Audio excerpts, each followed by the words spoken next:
Assalamualaikum warahmatullahi wabarakatuh. Selamat pagi semuanya. Waalaikumsalam warahmatullahi wabarakatuh. Selamat pagi, Pak. Ya, pada pagi hari ini kita akan masuk ke perkuliahan di pertemuan keempat dengan materi adalah industri dan teknologi ya. Nah, di pertemuan kemarin, di pertemuan ketiga, kita sudah membahas tentang efek dari sebuah teknologi kepada kehidupan atau budaya manusia. Ya, di mana teknologi itu menciptakan sebuah sesuatu kebaruan ya, sesuatu yang baru di kehidupan manusia seperti itu. Nah, lalu kita akan bahas sekarang tentang industri ya, tentang industri yang ada di yang terjadi akibat perubahan teknologi tersebut. Tentunya tentang revolusi industri dan ya ini juga berpengaruh kepada kehidupan manusia itu sendiri ya, seperti itu. Oke, saya coba share screen dulu. Oke, ya sudah terlihat ya. Oke, ya. Ini memang saya akan agak sedikit cepat ya untuk penjelasannya karena memang hari ini tuh jadwalnya sidang skripsi, ya bersinggungan juga dengan jadwal perkuliahan, jadi saya harus atur-atur waktunya juga. Tapi mudah-mudahan ini bisa berjalan dengan baik perkuliahannya. Baik, kita akan masuk ke pengertian industri dulu ya. Pengertian industri seperti apa? Karena kita berbicara tentang industri.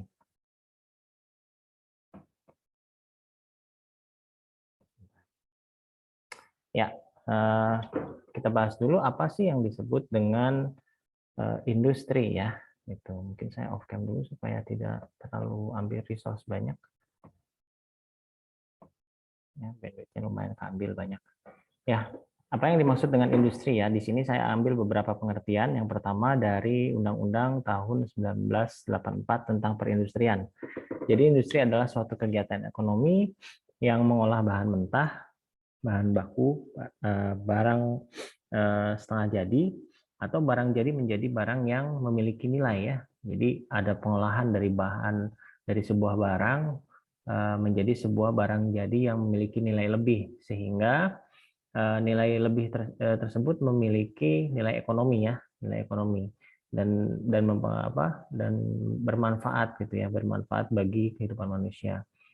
Dan di sini barang yang memiliki nilai ini termasuk kegiatan merancang bangun dan rekayasa industri itu juga termasuk ke dalam pengertian dari industri itu sendiri. Nah, jadi sebenarnya pengertian industri yang pertama adalah berfokus kepada barang ya, barang yang diolah menjadi barang jadi yang lebih berguna. Nah, selanjutnya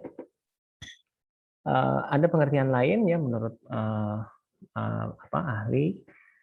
Industri dalam arti sempit dan arti luas ya. Kalau arti sempitnya adalah kumpulan perusahaan yang menghasilkan produk sejenis di mana terdapat kesamaan dalam bahan baku yang digunakan, proses produksi akhir dan konsumen akhir ya, produksi akhir dan konsumen akhir.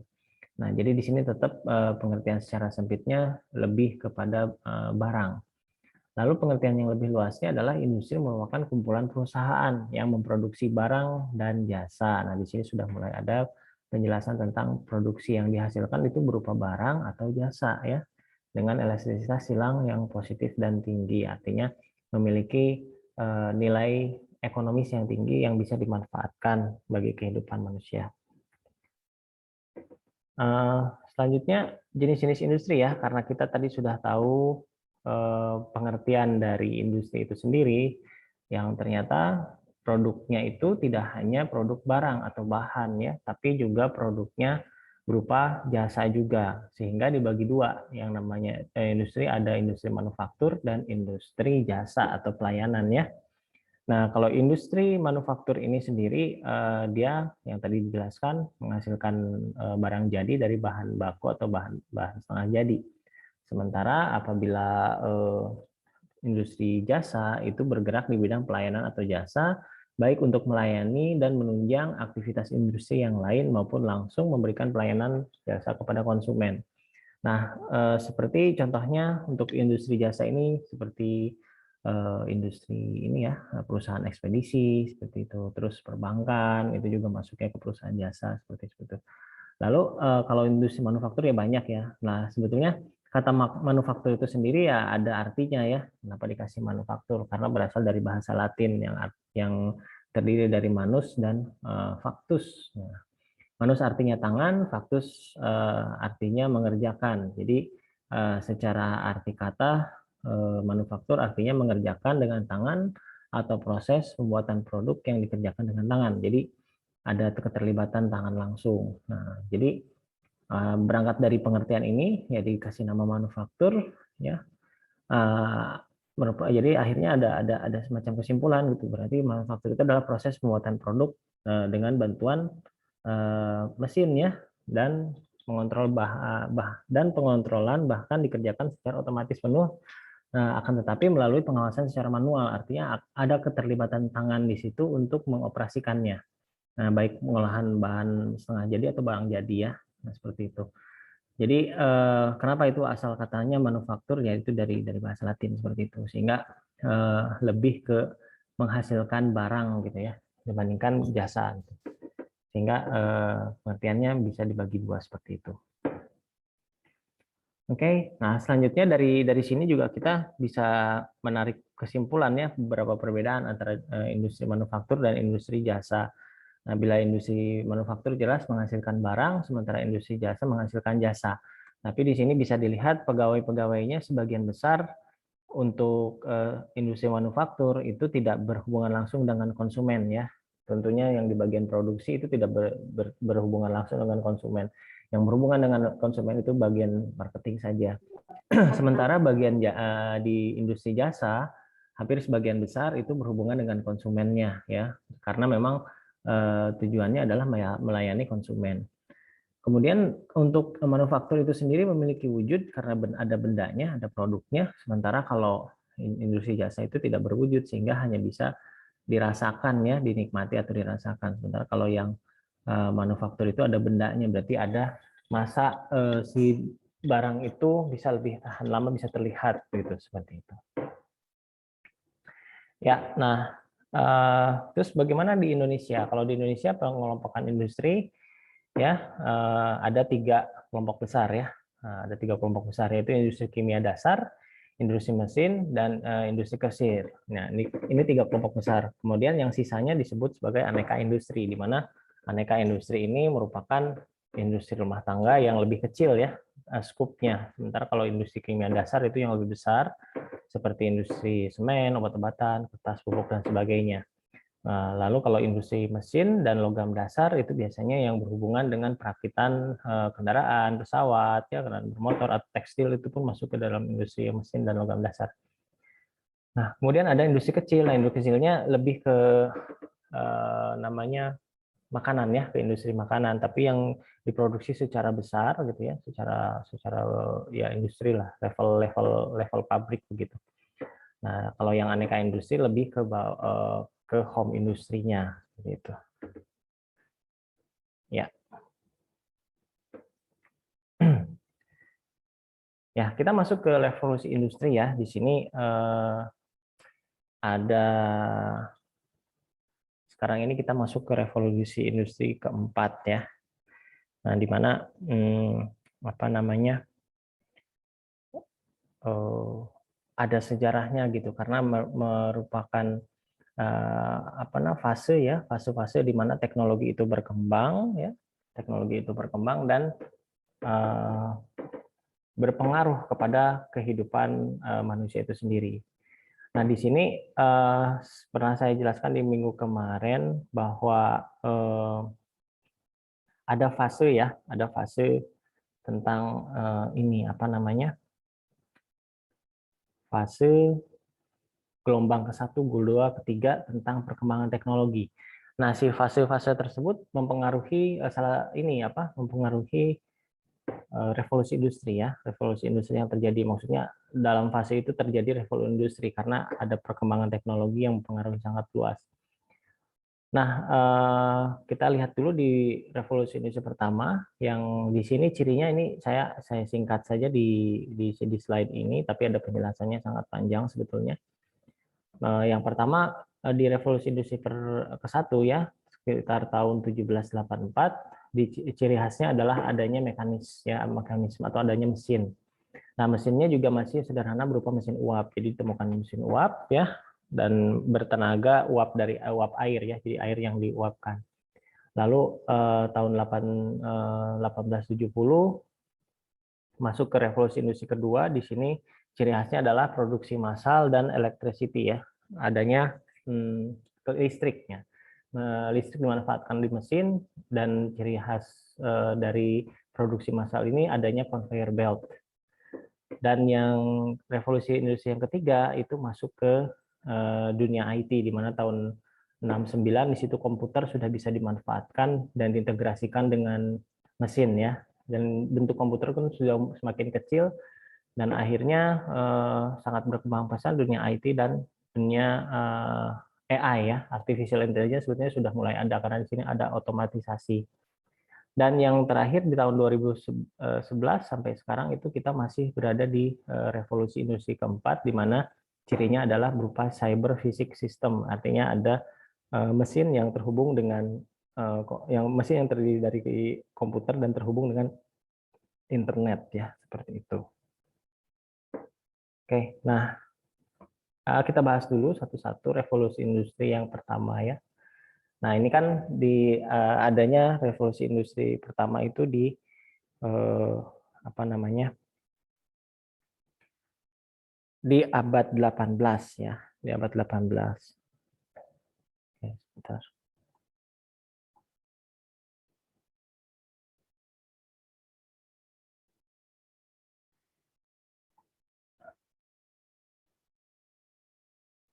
Oke, sebentar ya.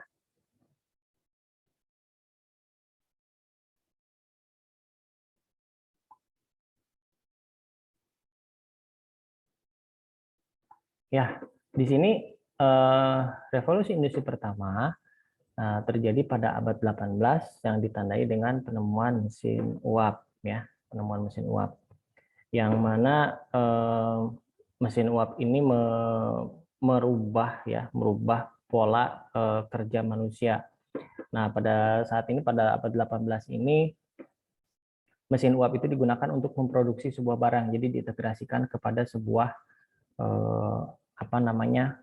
Proses produksi ya dari sebuah industri, sehingga ada pergantian beberapa tenaga manusia menjadi dengan tenaga mesin yang ada gitu.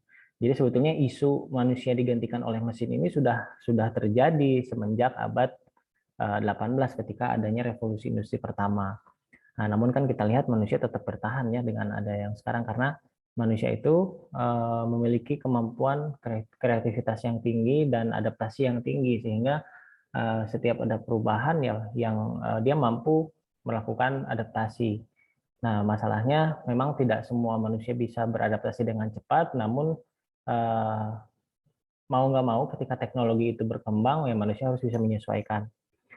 Nah, selain digunakan di dunia industri, ya, yang mesin uap ini juga digunakan di bidang transportasi ya, digunakan di bidang transportasi. Nah, di bidang transportasi ini saya stop share aja biar saya langsung jelaskan langsung ya, biar lebih enak nih.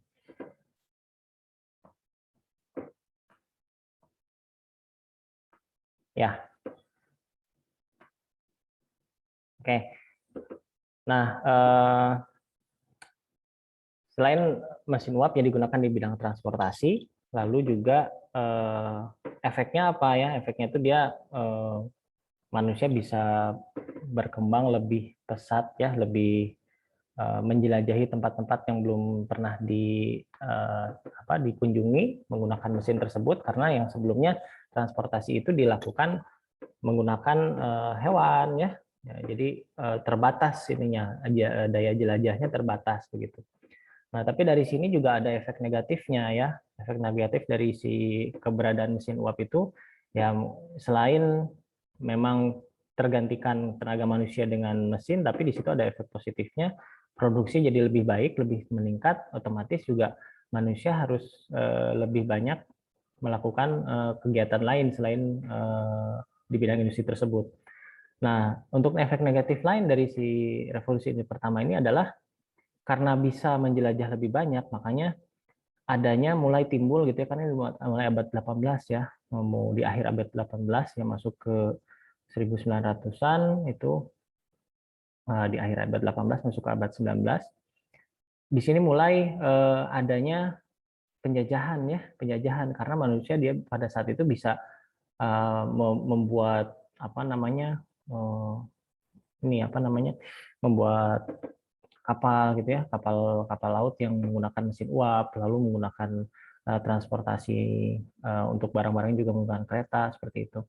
Nah di sini banyak apa namanya ekspansi dari negara-negara Eropa ke negara-negara yang ada di luar Eropa tersebut ya. Nah di samping itu juga selain ada ekspansi ya, ada juga pencemaran lingkungan tentunya karena kan dari mesin uap itu kan dihasilkan dari pembakaran ya, pembakaran batu bara gitu ya, batu bara. Nah, otomatis asap yang dihasilkan itu sangat tebal dan menghasilkan CO2 yang sangat banyak gitu. Nah, itu yang menyebabkan adanya ini apa namanya polusi yang sangat tinggi ya. Ini sangat signifikan saat itu. Lalu dari pencemaran lingkungan itu juga karena bahannya adalah bahan bakar fosil, ya tentu mereka mencari gitu ya, mencari sumber daya alam lain dan itulah yang mereka lakukan dengan cara melakukan ekspansi dan penjajahan. Nah, akibatnya ya ada buruh ya, ada perburuhan gitu dan sebagainya dan itulah efek-efek negatif dari sebuah revolusi industri. Tapi efek positifnya apa? Di satu sisi manusia bisa memproduksi barang dan jasa, barang saja bisa memproduksi barang ya tentunya jasa karena transportasi sudah mulai ada mulai ya industri barang dan jasa itu juga sudah mulai pesat perkembangannya ya dan sehingga kan karena ada produksi barang dan jasa yang lebih tinggi dibanding sebelumnya maka di belahan dunia lain tersebut ya kualitas hidup manusianya semakin tinggi gitu semakin tinggi akhirnya ya terjadi lagi perubahan-perubahan ya terjadi perubahan-perubahan yang menuju ke revolusi industri yang kedua gitu. Nah di sini revolusi industri yang kedua itu kan cirinya adalah sebuah pemanfaatan listrik. Nah, jadi para ahli pada saat itu peneliti mengembangkan mesin uap yang ada menjadi mesin elektrik, jadi menggunakan listrik. Karena berpikir kalau mesin uap itu menghasilkan polusi ya, menghasilkan polusi seperti itu. Jadi mulai dibuatlah mesin-mesin yang dimodifikasi menggunakan listrik, lalu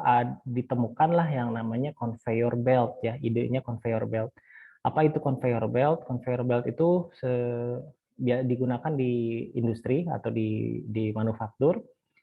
Dia seperti istilahnya seperti lini produksi ya, lini produksi atau istilahnya apa ya ban berjalan yang menggunakan seperti alas yang berjalan seperti gitu ya. Jadi dia membawa si barang-barangnya ke satu operator ke operator yang lain.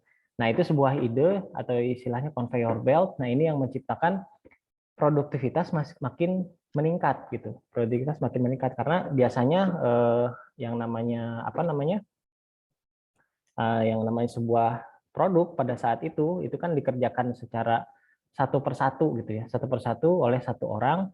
Dan itu baru kebagian ke yang lain misalnya menggunakan mesin. Nah, dengan adanya conveyor belt ini bisa dikerjakan beberapa orang sekaligus ya, hanya per bagian-bagian saja. Jadi misalnya di industri mobil lah ya, contoh yang paling gampang tuh contohnya di industri mobil.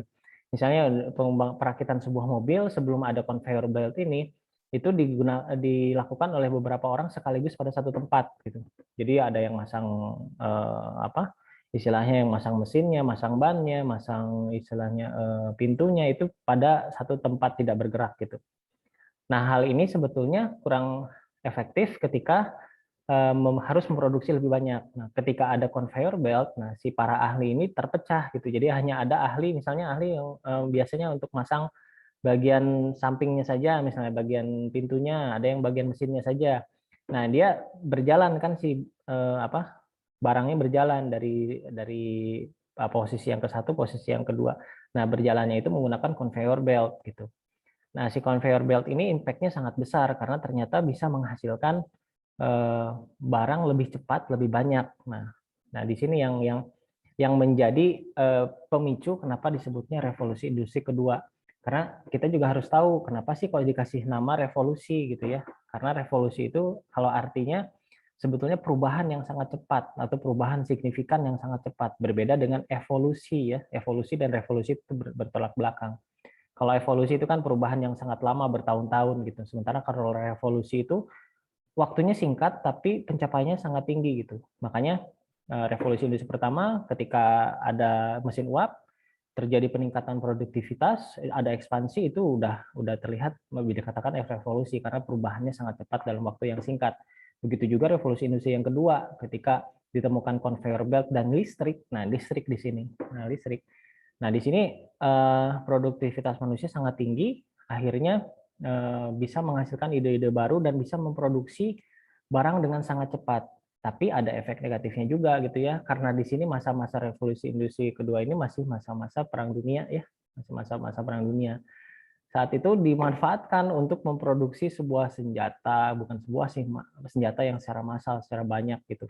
Akhirnya ya ada pabrik-pabrik senjata, pabrik-pabrik yang digunakan untuk mensuplai perang gitu. Nah akhirnya ya banyak senjata-senjata perang atau alat-alat peperangan seperti tank gitu ya, pesawat terbang yang bisa diproduksi secara massal. Nah tentunya efek dari peperangan ini sangat besar ya, sangat besar. Banyaknya korban dari perang tersebut itu merupakan salah satu efek dari perang dunia tersebut. Nah, itu efek negatifnya gitu. Jadi memang selalu ada efek negatif dan efek positif. Nah, kemudian efek positifnya apa? Karena sudah mulai ditemukan kelistrikan dan mekanisme gitu ya, mekanik gitu ya, sistem mekanik dengan kelistrikan, mulai berkembang orang meneliti tentang komputer ya. Saat itu sudah mulai ada penelitian tentang komputer. Nah, di saat itu komputer masih besar-besar, sampai juga pernah dimanfaatkan di Perang Dunia Kedua itu untuk memecah sandi ya, kode sandi gitu. Memecah kode sandi pada itu ada, nanti saya akan jelaskan lagi tentang teknologi komputer, itu akan terlihat. Nah, pada saat itu komputer sudah mulai diteliti dan ternyata oh ya ada satu teknologi baru ya itu yang disebut dengan komputer tersebut yang fungsinya bisa membantu manusia dalam hal perhitungan awalnya ya. Awalnya dalam perhitungan yang rumit itu menggunakan komputer, dan makin ke sini ketika ditemukan IC transistor komputer tersebut menggunakan konsep binary ya, 101 gitu. Dan konsep kelistrikan sehingga diciptakan sebuah transistor yang lebih kecil.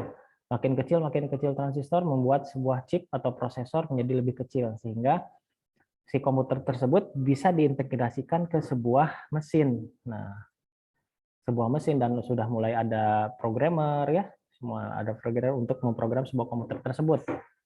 Nah, lalu dari sini mulailah masuk ke revolusi industri ketiga.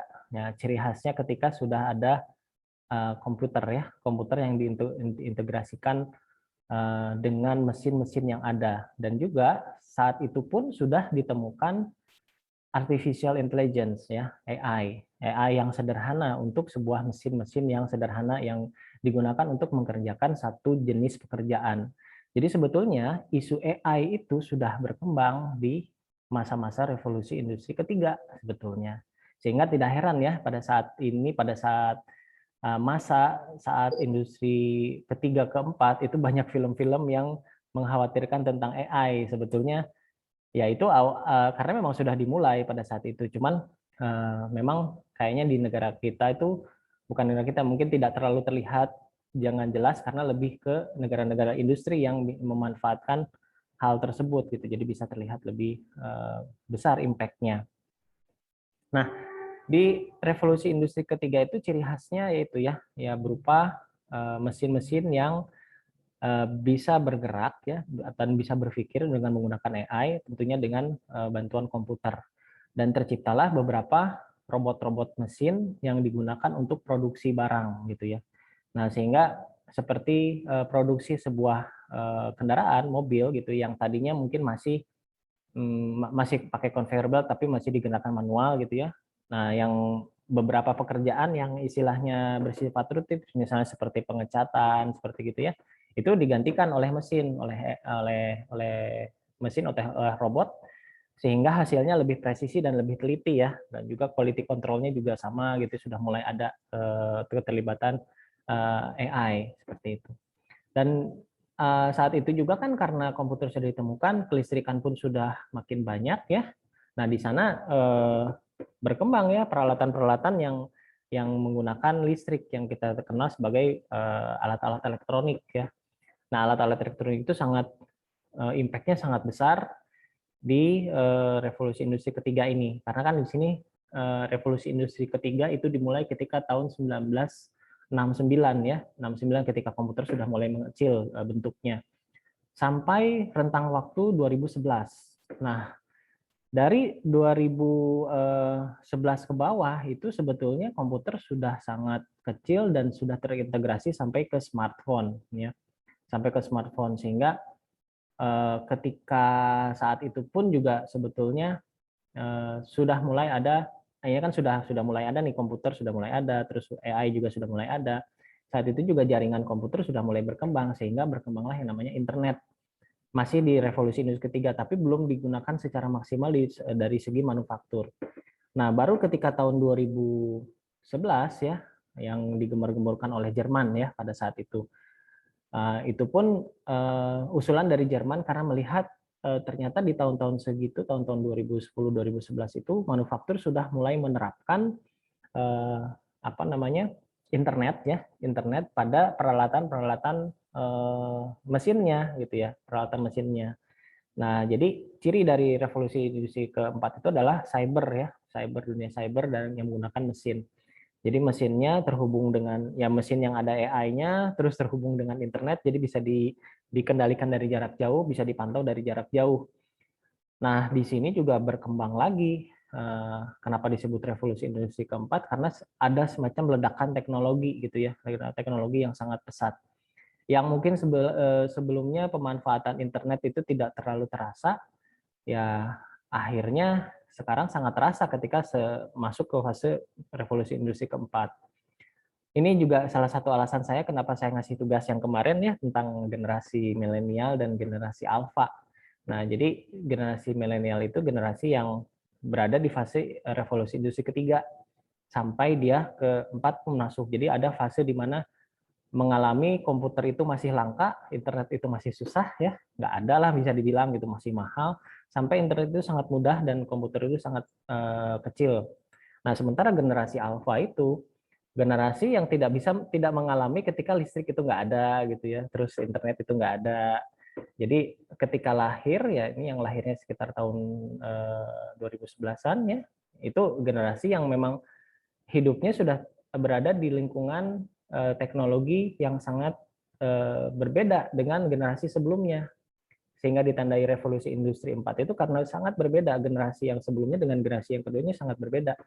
Di sini di generasi alfa ini mengalami segala sesuatunya lebih mudah dibandingkan yang sebelumnya karena dengan ada teknologi internet tersebut. Nah, si penerapan teknologi internet membuka apa namanya peluang-peluang baru ya, terus ide-ide baru, karena pada saat itu juga dicetuskan oleh Jerman. Jerman menganggap serius tentang hal ini ya, tentang revolusi industri 4 ini, dan mendukung segala aktivitas yang dilakukan oleh ilmuwan ya, akademisi, pemerintahan, baik pun pebisnis untuk mengembangkan internet tersebut, sehingga kita mengenal koneksi broadband ya. Koneksi broadband itu yang kecepatannya sangat tinggi dan lebih murah, dan dibangun juga infrastruktur untuk hal tersebut ya, sehingga dibandingkan ya tahun 90-an ya, ketika kecepatan internet itu sangat lambat ya, pada saat itu wah kita udah senang banget nih dapat koneksi internet gitu, bisa buka email aja udah senang banget. Sekarang kita bisa streaming, bisa melakukan video conference, ini juga akibat dari revolusi industri keempat. Perkembangan dari mana? Dari teknologi internet itu sendiri. Nanti ada satu fase ya kita akan membahas tentang teknologi internet. Nah, di sini karena ada dukungan dari berbagai pemerintah ya, pada saat itu Jerman mencetuskan, otomatis negara-negara besar pun mencetuskan, termasuk Jepang dan Amerika, Cina dan Prancis, Inggris juga. berkembanglah ilmu pengetahuan yang baru, muncullah ilmu pengetahuan baru, cabang-cabang ilmu komputer yang baru, seperti artificial intelligence tentunya sudah mulai ada dari revolusi industri ketiga, tapi sudah mulai bercabang. Dari artificial intelligence itu bisa terhubung dengan big data, seperti itu ya. Mulai ada istilah-istilah baru yang kita nggak asing ya. Padahal sebetulnya itu terjadi ya akibat dari ini gitu ya, akibat dari si revolusi keempat itu. Terus adanya IoT ya. Nah, ini ciri khasnya juga dari revolusi industri keempat itu adalah IoT atau Internet of Things. Nah, Internet of Things itu ya tadi mesin yang ada AI-nya lalu terhubung dengan internetnya. Intinya seperti itu. Banyak alat-alat yang digunakan untuk mempermudah pekerjaan manusia ya yang bisa terhubung dengan internet. Nah, bahkan pada saat itu pun juga ya di revolusi industri keempat sekarang memunculkan ide-ide yang belum pernah ada sebelumnya gitu. Nah, seperti ada ya ojek online ya seperti itu nggak ada idenya sebelum ketika internet masih lemot itu nggak akan bisa ya dilakukan. Tapi sudah ada teknologi smartphone dan internet sudah terjangkau dengan baik itu memungkinkan membuka seperti itu. Lalu perkembangan e-commerce-nya sangat pesat sekali ya. Banyak sekali website e-commerce yang memanfaatkan hal tersebut sehingga ada integrasi dengan dunia ekspedisi juga gitu ya, dan ekspedisinya pun bisa dipantau seperti itu. Jadi membuka peluang-peluang baru, membuka bisnis baru. Nah, di sini sebetulnya bisa kita lihat setiap terjadinya perubahan ya, perubahan dari sisi teknologi atau revolusi industri itu sebetulnya menciptakan hal baru peluang baru yang sebetulnya tidak disadari oleh beberapa orang gitu. Dan memang pasti ada pro kontra karena ada tahap di mana kita beradaptasi kepada hal baru. Nah, tantangannya adalah kepada manusia adalah bagaimana kita me, apa namanya beradaptasi dengan keadaan yang sekarang berjalan karena ini tidak bisa dibendung gitu ya, tidak bisa dibendung. Saya ingat dulu waktu ketika zamannya VoIP ya, VoIP itu seperti koneksi telepon menggunakan internet. Ya. Pada saat itu di Indonesia sempat Telkom menangkap orang yang memanfaatkan itu aneh, itu sangat aneh. Pada saat itu teknologi VoIP dikatakan dilarang lah karena memang merugikan perusahaan saat itu ya, perusahaan Telkom saat itu tidak memanfaatkan jaringan telepon. Tapi pada akhirnya tidak bisa dibendung gitu, tidak bisa dibendung. Kita bisa sampai saat ini kita bisa bertelepon menggunakan internet, bahkan kita bisa video streaming. Nah, hal tersebut tidak bisa dibendung lagi karena teknologi tidak bisa dibendung. Kalau satu orang menolak ya lebih banyak orang yang menggunakannya, sehingga ketika lebih banyak orang yang menggunakannya otomatis orang-orang yang menolak hal tersebut ya mau nggak mau harus ngikutin gitu ya, karena mereka tinggal di mana gitu, tinggal di bumi ini di mana perubahan itu terjadi sangat cepat dan harus mau nggak mau menyesuaikan gitu, harus mau nggak mau menyesuaikan. Ya bagi yang tidak menyesuaikan ya dia dipaksa untuk menyesuaikan dan mau nggak mau pun menerima. Seperti kita lihat apalagi dengan kondisi 2 tahun terakhir ketika pandemi ini, internet sangat benar-benar membantu ya proses kegiatan kita di masyarakat tersebut.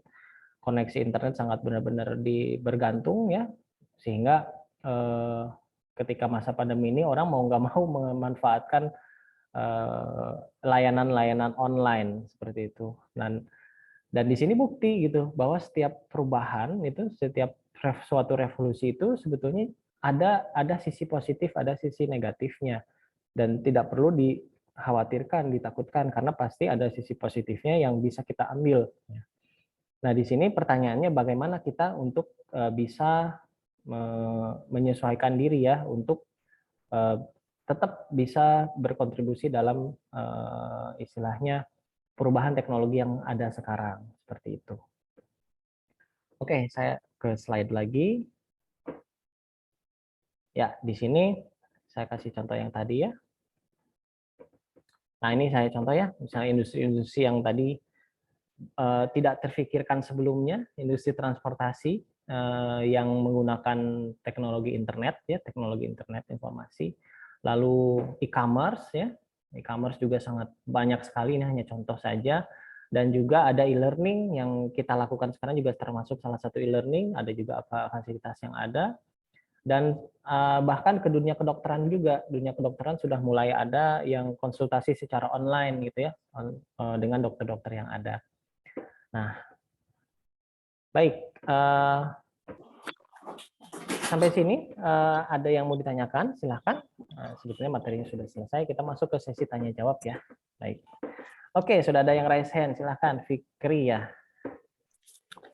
Izin bertanya, Baik. faktor-faktor penyebab timbulnya revolusi industri. Yang seluruh revolusi industri? Iya, Pak. Ya udah, oke langsung dijawab ya. Faktor utama adalah faktor kebutuhan ya. Udah pasti itu. Jadi kita tahu teknologi itu ada karena ada suatu kebutuhan ya, suatu masalah sehingga orang mendorong untuk melakukan riset. Nah, riset itulah yang menghasilkan teknologi baru. Nah, ketika teknologi baru itu ada dan ternyata bisa menyelesaikan masalah manusia secara masif gitu, secara besar impact-nya dan menghasilkan perubahan yang sangat besar seperti mesin uap, ditemukannya listrik, komputer, itu yang menyebabkan revolusi industri seperti itu. Ya. Oke, ada lagi? Atau ada yang ingin menambahkan? Silakan.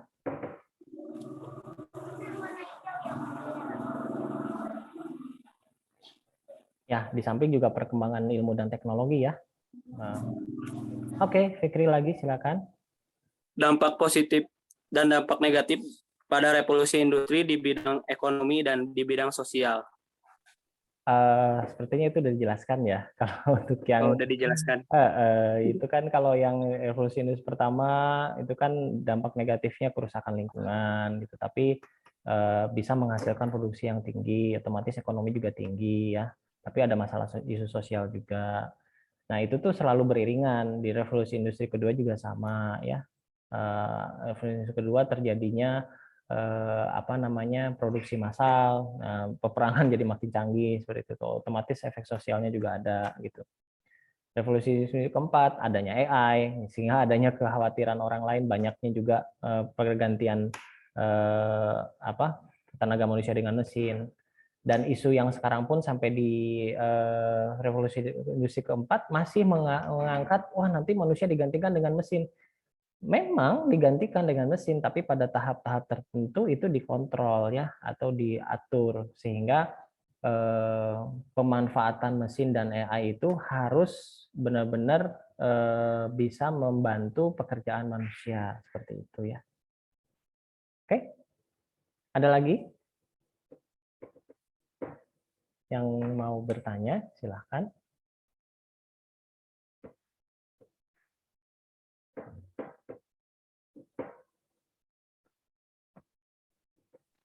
Pak, Ya. kan tadi itu dampak negatif dari revolusi industri merusak lingkungan. Nah, solusi dari dampak lingkungan gitu kayak bagaimana, Pak? Ya, Dengan cara apa? banyak ya, banyak gitu. Maksudnya isu lingkungan itu memang sudah menjadi concern dari sebagian orang dan ini juga kenapa saya bilang sebagian orang karena ada sebagian orang mendapat keuntungan dari kerusakan lingkungan tersebut gitu. Jadi antara orang yang memanfaatkan lingkungannya untuk kepentingan ekonomi dan kepentingan ekonomi ya, ada juga yang berpikir bahwa ini kalau terus-terus dibiarkan akan menghasilkan kerusakan gitu ya. Ya otomatis riset riset untuk menangani permasalahan lingkungan ini terus berjalan sampai saat ini ya. Contohnya seperti plastik ya, limbah plastik itu yang menjadi isu sangat besar sampai sekarang dan sulit sekali dipecahkan. Nah, solusi yang ada kan seperti plastik itu bagaimana kita menggunakan plastik itu kembali atau daur ulang. Dengan daur ulang atau juga sekarang mulai ditemukan memproduksi plastik-plastik yang bisa mudah hancur ya, seperti itu plastik daur ulang. Tapi isu ini masih berjalan karena memang plastik itu sulit untuk dihancurkan.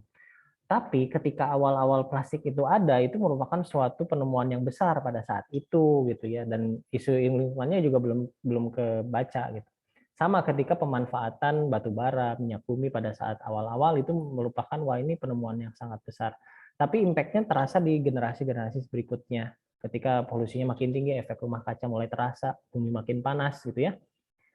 Nah, ini mulai mendorong para ahli itu berpikir ya, nggak para ahli, semua orang sebetulnya, sehingga ada gerakan-gerakan ya, gerakan-gerakan yang bertujuan untuk menjaga bumi gitu ya, untuk menyelamatkan bumi dari apa istilahnya polusi yang terjadi seperti itu.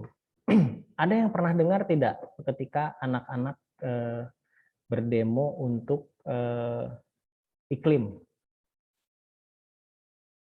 Nah, coba silahkan browsing ya. Ada satu orang anak, inisiasinya dari seorang anak sih sebetulnya. Dia berdemo tidak mau sekolah karena dia memikirkan bahwa buat apa sekolah gitu ya, karena nanti masa depan saya hancur dengan iklim yang sekarang. Awalnya dia cuma sendiri, berdiri di sebuah apa namanya parlemen ya, gedung parlemen. Tidak ada orang yang gubris, tapi orang mulai berpikir, mulai sadar gitu ya, mulai sadar, oh iya ternyata yang merasa apa namanya, yang menjadi efek apa akibat dari polusi ini adalah generasi yang kecil gitu, yang generasi yang masa akan datang. Sehingga apa ya, pergerakan dari si seorang anak ini semakin besar, semakin besar, semakin besar, dan akhirnya mendunia. Akhirnya mendunia. Silahkan cari browsing ya. Saya nggak akan kasih tahu namanya, silahkan cari browsing, karena ini benar-benar menginspirasi semua orang. Istilahnya bisa kasarnya apa ya, menampar semua orang-orang yang mengambil keuntungan sangat besar dari hasil industri yang menghasilkan polusi. Sehingga di gerakan anak ini sebetulnya seorang anak ini berkembang sampai mendunia, sampai di seluruh dunia, sampai di Indonesia pun ada yang seperti itu ya. Sampai yang nggak mau sekolah hanya gara-gara mereka memprotes pembakaran hutan gitu ya. Terus industri yang apa melakukan pembukaan lahan dengan membakar atau menghasilkan polusi yang sangat berat. Sampai seperti itu silakan dibuka, dan itu sudah mulai menjadi perhatian ya, sampai harus seperti itu gitu. Tapi memang sulit sekali apa sepertinya sadarnya itu sulit sekali, karena memang ya gimana gitu, satu sisi kebutuhan akan ekonomi itu sangat tinggi ya, tapi satu sisi sebetulnya harus memperhatikan lingkungan, karena kalau lingkungannya rusak, kita mau hidup di mana gitu ya. Pertanyaannya kan kayak gitu. Nah, kita mau hidup di mana kalau ketika lingkungan kita rusak atau ketika bumi kita rusak? Ya mungkin kita bisa lihat ada yang menghubung-hubungkan pandemi ini adalah dengan adanya salah satu hukuman lah ya bagi orang-orang yang serakah gitu ya, bagi orang-orang yang serakah. Sehingga kalau bisa kita lihat ini sih dibilang ada hubungannya atau tidak, tapi bisa dilihat ketika pandemi 2 tahun ini bumi menjadi lebih bersih. Bumi menjadi lebih bersih, terus ozon pun menutup ya, yang tadinya terbuka itu menutup. Itu bukti gitu bahwa ya bumi juga butuh rehat gitu, butuh perhatian gitu ya. Jadi alam semesta yang ada di sekitar kita juga butuh perhatian. Kita juga manusia sebetulnya memiliki tanggung jawab untuk memelihara tempat tinggal kita. Karena kalau tidak dipelihara, tempat tinggal kita hancur, kita mau tinggal di mana gitu, mau pindah planet gitu ya. Memang bisa pindah planet, kalau udah ada teknologinya ya silakan, kalau enggak ya habis di sini. Yang ada apa? Yang ada adalah alam itu memiliki sebuah mekanisme penyeimbang. Ya. Alam itu memiliki, semesta itu memiliki mekanisme penyeimbang. Di antaranya apa? Dengan bencana. Gitu. Dengan bencana itu adalah salah satu mekanisme penyeimbang. Seperti apa ya terjadinya badai, tornado segala macam gitu ya. Itu kan terjadinya perubahan suhu dari yang dingin dan panas yang sangat tinggi. Kenapa ada suhu panas? Berarti ada di satu wilayah yang sangat panas yang menyebabkan si apa udara itu bergerak ke sana gitu ya, dari yang dingin ke panas kan. Karena bergeraknya sangat cepat, akhirnya menghasilkan badai. Kan itu ya. Akhirnya apa? Iya, itulah penyeimbangan alam. Alam yang melakukan penyeimbang. Tapi kalau dari sisi manusia, oh ini terjadi bencana. Iya, bencananya juga dari manusia sendiri gitu. Ya. Terus misalnya penggundulan ya, misalnya hutan yang ditebang di atas bukit seperti itu, yang menyebabkan serapan air di atas berkurang. Akhirnya apa? Banjir. Banjir di bawah kan, di perkotaan banjir. Itu juga sama, salah satu penyeimbangan alam gitu yang alam lakukan, bahwa ini saya nggak bisa lagi istilahnya, kalau alam itu bisa di istilahnya diibaratkan seperti makhluk yang dia melakukan penyeimbangan untuk apa, supaya alam itu tetap bisa berjalan gitu. Nah, jadi kalau diperhatikan bencana-bencana yang ada itu sebetulnya apa, penyebabnya dari manusia itu sendiri sebetulnya gitu ya. Ya seperti banjir seperti itu. Terus kecuali mungkin gempa ya. Kalau gempa itu kan perubahan tektonik di bawah gitu. Terus ya seperti badai seperti itu. Itu juga salah satu proses apa namanya, alam melakukan penyeimbangan gitu. Dan yang terakhir mungkin ini juga ya, ada orang bilang benar atau tidak ya, pandemi ini juga membuat manusia untuk berhenti berproduksi, beraktivitas selama 2 tahun ini gitu. Dan efeknya memang ada gitu, dari sisi apa, polusinya turun drastis di beberapa kota gitu. Nah seperti itu ya. Jadi memang isu untuk apa istilahnya, memelihara alam ini makin kenceng ya di mana-mana, makin kenceng di mana-mana. Jadi mulailah orang bergerak di sebagian, yang makanya ada Greenpeace ya seperti itu ya, ada organisasi-organisasi yang berpihak kepada pemeliharaan alam begitu. Bahkan ada satu komunitas saya pernah melihat itu, dan itu sangat baik. Dia memiliki konsep zero waste ya, zero waste life gitu. Zero waste life itu artinya dia tidak menghasilkan sampah dalam hidupnya gitu. Nah, bagaimana dia mengurangi penggunaan plastik? Penggunaan plastik benar-benar dikurangi, yang digunakan hanya plastik yang bisa digunakan ulang, seperti misalnya botol atau ya botol-botol kemasan dia tidak mengkonsumsi tersebut. Dia menggunakan botol-botol dari kaca ya untuk penyimpanan. Dan rumahnya juga ya terdiri dari banyak lah, nanti perkembangan tentang isu lingkungan ini ada banyak, sama pergerakannya sama seperti yang anak kecil tadi, yang awalnya mungkin orang ngapain gitu ya, hidup kok susah banget gitu. Padahal ternyata efeknya setelah dia lakukan selama setahun 2 tahun, banyak yang mengikuti dan akhirnya menjadi sebuah komunitas besar gitu ya.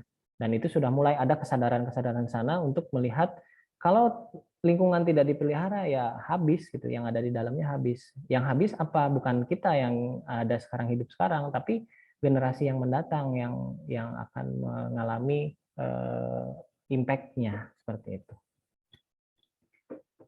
Baik, ada lagi yang mau bertanya, silakan.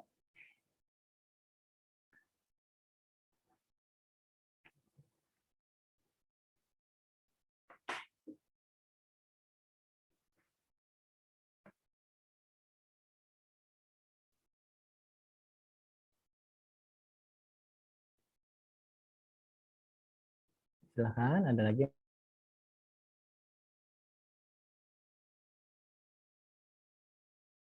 Atau ada yang mau menambahkan?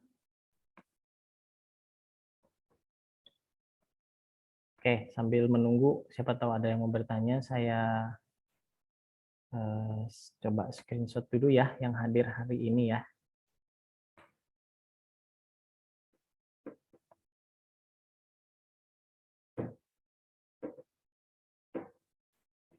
Silahkan di open kamera dulu.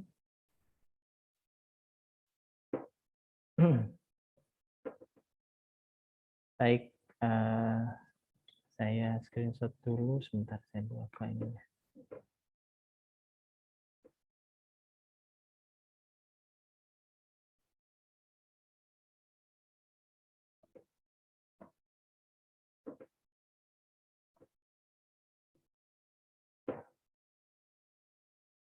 Oke, siap ya. 1, 2, 3.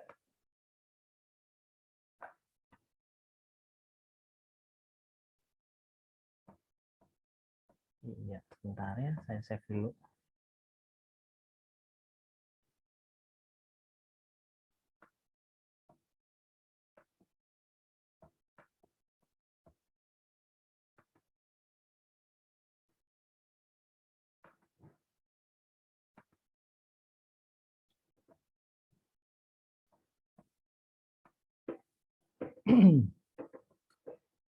Oke, sebentar.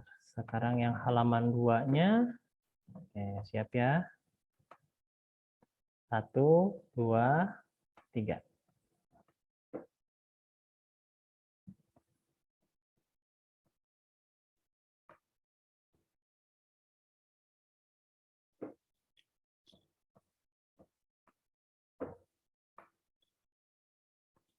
Ya, kita masih ada waktu sekitar 10 menit. Ada yang mau bertanya, silahkan. Raise hand atau bisa chat ya di grup.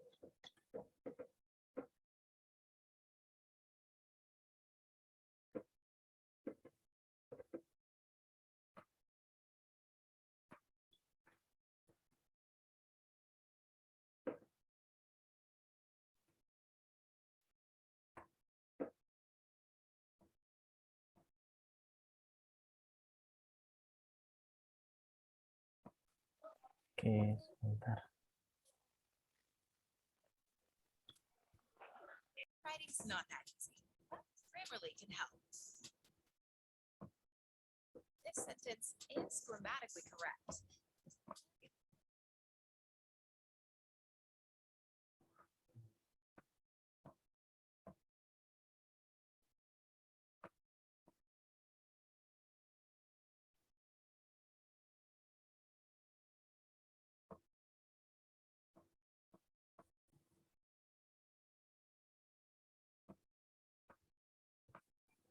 Ya, ada lagi?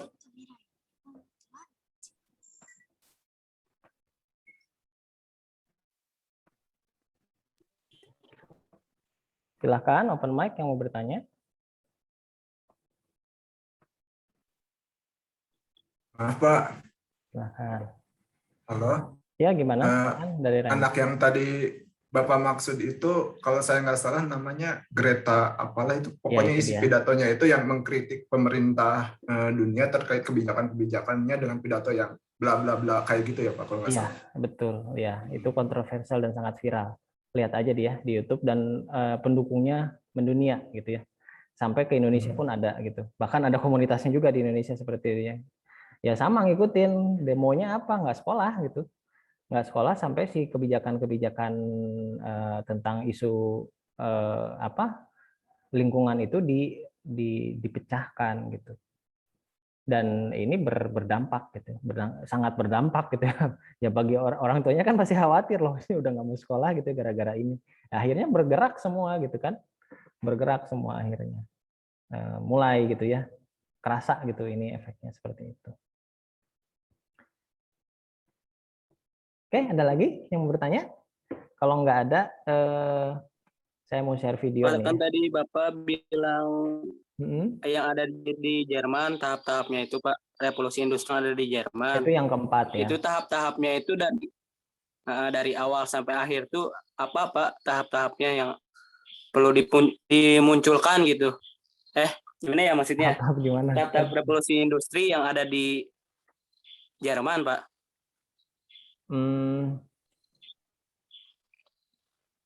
Sebetulnya gini ya, tahapnya itu kan ketika terjadi perubahan sosial yang sangat tinggi ya. Nah, sehingga pemerintahan Jerman itu menginisiasi gitu ya, menginisiasi bahwa oh ini sekarang zamannya revolusi yang industri yang bagian keempat, karena melihat dari sejarah. Sejarah kan sebelumnya ada revolusi ketiga dinyatakan ketika ditemukan komputer. Nah, sekarang ketika ditemukannya internet dan pemanfaatan si apa namanya? Internet itu ke dalam mesin dan industri dan efeknya sudah mulai terasa besar. Nah, saat itu mulai ada inisiasi salah satu negara yang menyatakan bahwa sekarang ini kita sudah masuk ke revolusi industri keempat. Nah, karena sudah ada yang ngeh gitu ya, yang sadar bahwa saat ini itu adalah masa revolusi keempat, akhirnya ya didukung oleh negara-negara lain gitu. Mereka mau nggak mau mengakui bahwa fase ini kita masuk ke fase revolusi keempat gitu. Dan itu tidak dibendung dan tidak bisa dibendung gitu. Maksudnya berjalan seperti apa adanya karena dari perkembangan teknologi yang tidak bisa dibendung tersebut seperti itu. Nah, ada lagi ya suatu inisiasi dari kali ini dari negara Jepang ya, yang namanya Society 5.0. Ada yang pernah dengar?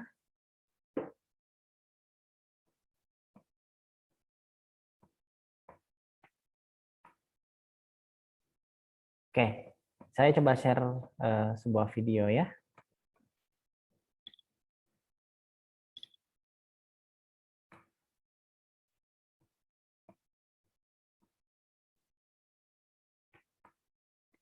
Sebentar.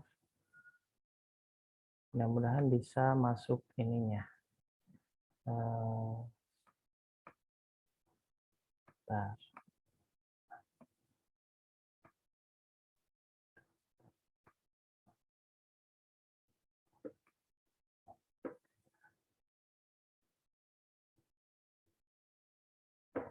Oke. Ya, suaranya terdengar nggak? ここはちょっと未来の日本のとある町。時間ぴったり。IoT や AI 技術によって叶えられるソサエティ 5.0 の社会です。 Manfaatan AI ya. 朝ごはん何にしようかな。 Manfaatan AI di 4.0. そろそろお出かけの時間です。コロッケパンとミックスサンドいつものお店でお願い。注文しておきます。 AI ya, di sini AI. あら、 Konsultasi online ya dengan dokter.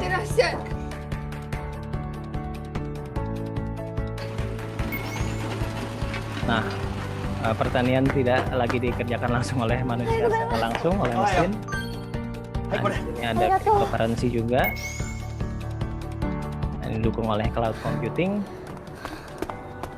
危ねえ、間に合った。先輩。ああ、お前も乗るとこ？ Nah, mobil yang secara otomatis digerakkan dari jarak jauh. 未来が楽しみでしょ。なんか言った？なんでもないです。 Oke. Ya, terdengar tadi? Nah, itu inisiasi dari negara Jepang karena melihat kondisi ada kontra yang sangat besar juga tentang revolusi industri 4.0. Tapi dari sudut pandang Jepang enggak gitu. Mereka malah mencetuskan kita masuk ke society 5.0 katanya. Masuk ke fase kelima dari kehidupan sosial gitu ya, istilahnya seperti itu. Di mana adanya revolusi ke industri keempat itu membantu semua aktivitas manusia. Manusia terbantukan, tapi digunakannya secara baik ya, dan adanya kesadaran dari si manusia itu sendiri. Sehingga kenapa Jepang bisa mencetuskan hal tersebut? Karena mereka dari sisi kesadaran terhadap lingkungan, terhadap orang-orang di sekitar itu sangat tinggi ya. Sangat tinggi sekali. Ya bahkan kebersihan lingkungan di sana tuh sangat terjaga gitu ya, sangat terjaga. Ibaratnya kalau bukan ibaratnya sih, pernah ada kejadiannya bencana di sana gitu, kejadian banjir. Itu banjirnya bersih gitu, airnya udah kayak sungai. Itu kan menandakan mereka sangat peduli lingkungan karena sangat sadar. Dan dengan teknologi yang sekarang, mereka manfaatkan itu bahwa mencetuskan bahwa kita sekarang masuk ke fase society 5.0 di mana seluruh teknologi yang ada di 4.0 itu mendukung seluruh aktivitas kita. Dan bukan berarti manusia tergantikan semua dengan mesin-mesin, tapi justru manusia menghasilkan sebuah ruang gitu ya, sebuah ruang di mana manusia bisa melakukan kreativitas yang lebih tinggi. Jadi adanya kemudahan-kemudahan dari sisi kehidupan itu memicu manusia untuk bisa melakukan hal lain yang membuka kreativitas yang sangat tinggi. Nah, itu dicetuskan oleh negara Jepang tahun 2015 ya. Awalnya ketika setelah dirasakan revolusi industri tentunya dari revolusi industri keempat dari 2011 dan 2015 Jepang mencetuskan Society 5.0. Nah, ini kan nggak langsung 5.0 ya, ada 1, 2, 3-nya gitu ya, 1, 2, 3-nya. Nah, Society 1 itu ketika masa menomaden, berpindah-pindah gitu. Nah, itu Society 1.0. Terus Society 2.0 yang versi yang gelombang keduanya itu ketika gelombang pertanian. Ya, gelombang pertanian itu adalah kondisi sosial di tahap kedua. Lalu tahap ketiga, kondisi sosial 3.0 itu ketika di tahap industri ya. Nah, di tahap industri masuk ke revolusi industri dan sebagainya. Nah, di tahap keempat itu mulai masuknya ke apa ya? Kalau keempat itu di mana masyarakat masuk ke teknologi informasi komputer ya. Di sini masuk ke revolusi industri ketiga, sudah mulai berbarengan revolusi industri ketiga dengan society 4.0-nya. Dan sekarang ketika masuk ke revolusi industri keempat, nah itu bersinggungan dengan society 5.0 yang dicetuskan oleh negara Jepang. Sama kejadiannya ketika pencetusan oleh Jerman revolusi industri keempat. Nah, society 5.0 juga ternyata ya diakui oleh banyak negara dan akhirnya mulai oh ya, mari kita wujudkan hal-hal tersebut gitu, hal-hal yang bisa dilakukan yang dicontohkan oleh negara Jepang. Ya, seperti pemanfaatan AI yang digunakan secara baik dan benar gitu ya. Nah, namun memang tidak semua negara bisa menyesuaikan hal tersebut karena perbedaan dari sisi sosial kemasyarakatan berbeda setiap negara ya. Dan hal tersebutlah yang mungkin istilahnya ya bisa dibilang negara kita masih jauh ya untuk sampai 5.0. Bisa dibilang society yang ada di kita itu dari 1.0 sampai 4.0 itu ada gitu ya. Orang-orang di suku pedalaman masih nomaden gitu ya. Pertanian juga masih banyak gitu ya, dan terus industri juga masih ada juga, dan pemanfaatan IT juga ada. Jadi society kita masih di 4.0. Nah, cuman negara Jepang sudah mencetuskan hal tersebut. Bukan hal yang tidak mungkin ya, kita juga akan masuk ke dalam hal tersebut, dan gambaran tentang masa depan itu seperti itu begitu ya. Yang ingin diwujudkan otomatis ya harus ada dukungan semua pihak. Bagaimana caranya AI itu bisa menjaga kita bisa lebih baik gitu, tidak malah menjadi yang lebih buruk ya, seperti itu. Oke, ada yang mau berkomentar atau ingin bertanya silahkan. Nah, ini hanya ingin membuka pikiran saja, membuka wawasan. Ya, kita hidup ini jangan terlalu asik dengan kondisi lingkungan kita.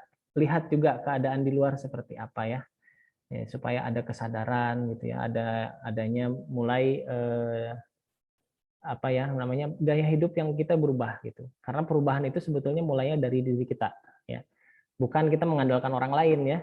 Kalau dari diri kitanya mau berubah ya otomatis perubahan itu akan nular ke orang lain gitu ya. Contohnya aja paling sederhana adalah bagaimana kita mengelola sampah dengan baik ya, mengelola sampah dengan baik, menggunakan plastik daur ulang, dan paling tidak dipisahkan lah ya, sampah plastik sampah organik gitu ya, seperti lebih mudah nanti orang lain yang melakukan proses pendaur ulang tersebut. Lebih peduli terhadap lingkungan karena kita hidupnya di lingkungan sini, bukan di dunia yang lain ya. Efeknya tidak kerasa oleh kita tidaklah secara langsung, tapi nanti oleh generasi-generasi penerus kita ya, seperti itu. Baik, ada lagi yang mau bertanya?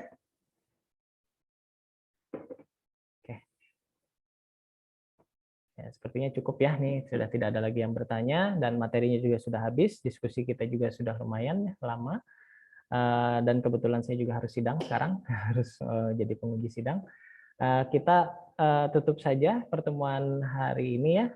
Nanti minggu depan kita mulai akan membahas tentang teknologi komunikasi. Nah, teknologi komunikasi mungkin saya akan berbicara tentang perkembangan seluler, ponsel ya, dari mulai yang paling sederhana sampai yang canggih sampai sekarang. Baik, cukup sekian pertemuan dari saya. Terima kasih telah mengikuti kuliah online pada hari ini, dan saya mohon maaf apabila ada kekurangan, dan saya mohon maaf tadi terlambat karena memang kondisinya tidak bisa terhindari. Sampai ketemu lagi minggu depan. Sekian dari saya. Wassalamualaikum warahmatullahi wabarakatuh. Waalaikumsalam. Waalaikumsalam. Terima kasih, Pak. Oke, saya close ya.